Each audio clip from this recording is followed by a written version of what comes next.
How about that view up here? This is amazing. This is why driving through strange countries is the best.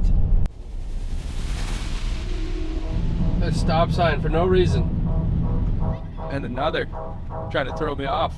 There's another one way up there. It's why they have all these stop signs. Doesn't make any sense to me. Have you ever wondered what it's like to rent a car in the Philippines, specifically Cebu? Well, spoiler alert, it's an adventure like no other. You're always trying to pass somebody, and somebody is always trying to pass you. That's the way it works here in the Philippines. I finally found a somewhat quiet road here. It's been very busy so far. Oh, here comes the speed. See? That's what you get here. While driving in the Philippines can be quite hectic at times, it also comes with some fantastic rewards, stunning views, off the beaten path experiences, and freedom to explore on your own terms. I just wrapped up an incredible 1,000 kilometer road trip, and in this video, I'm diving into what it's really like to drive here in Cebu. If you're a tourist, your home country license is valid for driving in the Philippines for up to 90 days from your arrival date. However, if your license is not in English, you'll need an international driving permit. Even if your license is in English, it's always a good idea to carry an international driving permit, as it adds an extra layer of credibility and can make the process easier in case you encounter police checkpoints or you're renting a car. They didn't ask me for my international driving permit when I rented a car. I even offered to show it to them. They didn't care. Now, if you plan to drive in the Philippines, you need to be at least 16 years old to drive here. And rental car companies may have different requirements, often needing drivers to be 21 to 25 years old. When renting a car, most rental agencies will require the valid driver's license, a passport, and a credit card. Always check in advance to make sure that your foreign license will be accepted by the rental company to avoid any issues when you arrive. Also, it's a good idea to make sure you have sufficient coverage with your insurance. Things get super tight around here, and I don't think a broken mirror or a scratched door is out of the question. Bumpy roads, paved sections, gravel spots, all these things you're going to find here. Driving around Cebu Island is definitely an adventure, with a mix of smooth highways and some roads that keep things interesting. In Cebu City, the main roads are well paved and generally straightforward, but once you head out on the countryside, the road conditions can be a little less predictable. Okay, so the Google's telling me to go this way. This looks crazy to me. I can do it. A little off-road, it never hurt nobody. Expect a few potholes here and there, just enough to keep you awake and paying attention. One moment you're cruising down a beautiful stretch of road, and the next you're navigating a bumpy path that makes you wonder if you're suddenly in an off-road adventure. What have I gotten myself into? This is nuts. It's all part of what makes driving here unique. Just take it slow and you'll be fine.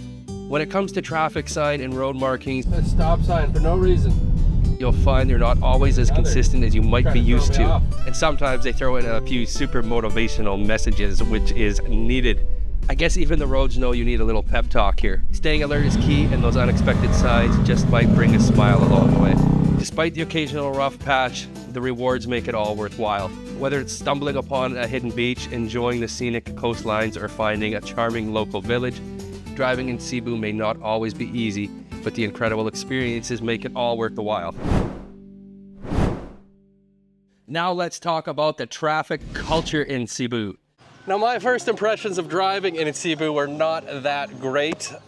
I picked up my car at 10:30 in the morning from near the airport, and I had to drive all the way through Mactan, Lapu-Lapu City, through Cebu, and traffic was pretty bad. And from what I was told, the traffic was not as bad as it should be because it was a holiday. I arrived here on All Saints Day, so I was lucky to get out of the city with minimal traffic.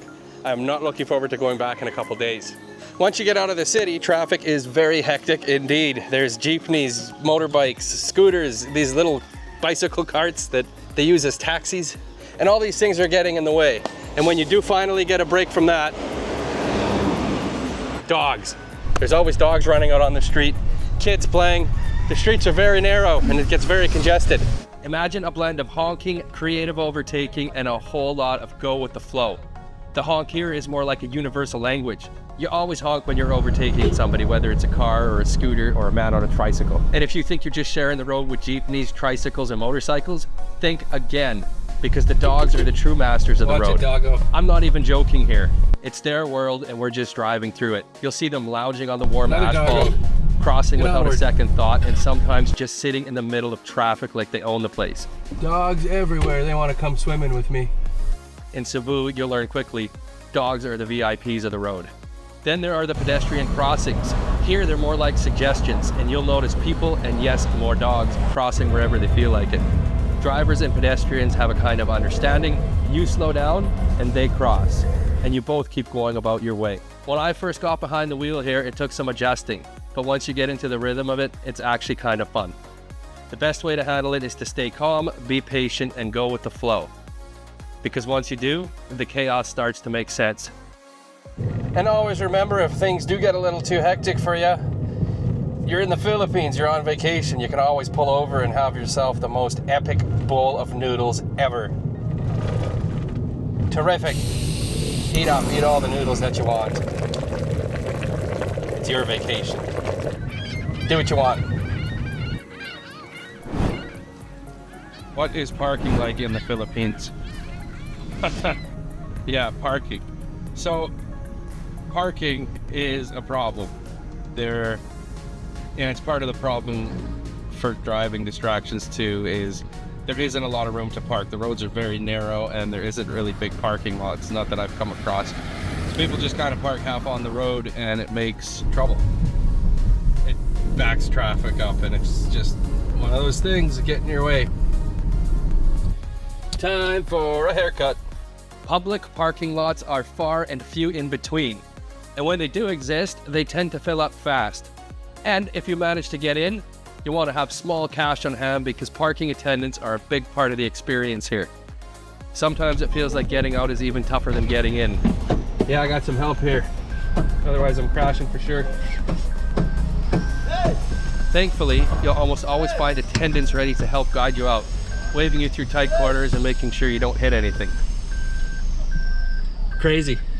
No other car, it's up to you, we're going. That way. Thank you. That's crazy.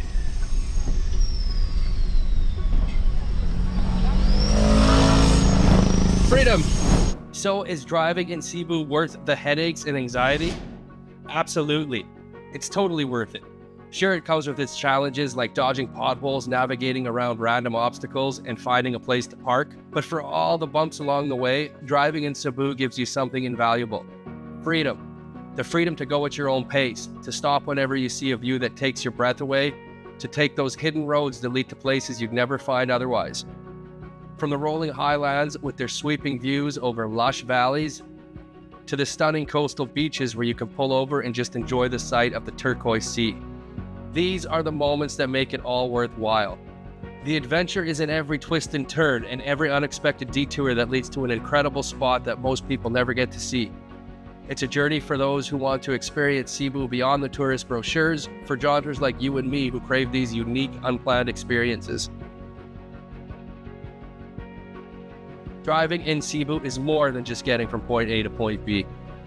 It's the thrill of the exploration, the joy of freedom, and the incredible feeling of stumbling across something extraordinary, simply because you took a chance on the road less traveled.